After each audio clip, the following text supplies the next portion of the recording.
Hello বন্ধুরা, তোমরা সবাই কেমন আছো? আশা করি ভালো আছো। তো আমিও ভালো আছি। দেখো বন্ধুরা, আমি কালকে চলে এসেছি বাবার বাড়ি ঘুরতে। দেখো, আমার বাবার বাড়ির সাইডে নদীটি কত সুন্দর লাগছে দেখতে। দেখো, চারিদিকে শুধু কচুরির পানা আর পানা, জল দেখাই যাচ্ছে না। দেখো বন্ধুরা,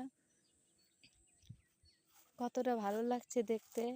তারপরে দেখো বন্ধুরা, এই যে হচ্ছে পাট। তো দেখো বন্ধুরা, আমার বাবা পাটের চাষও করে। দেখো এই যে পাটকাঠি, তো এখানে আরো আছে পাটকাঠি। তো পাটগুলো নেড়ে রেখেছে দেখো। তো কে কে পাটের চাষ করো বন্ধুরা, অবশ্যই তোমরা সবাই কমেন্টস করো। দেখো দেখো কত সুন্দর পাট হয়েছে। তোমার বাবা কিন্তু পাটের চাষও করে আর বিভিন্ন ধরনের সবজির চাষও করে। তো তোমাদের কেমন লাগলো আমার ভিডিওটি,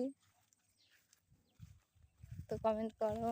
তো টাটা বন্ধুরা, সবাই ভালো থেকো, সুস্থ থেকো। আমাদের এখানকার পরিবেশ দেখো।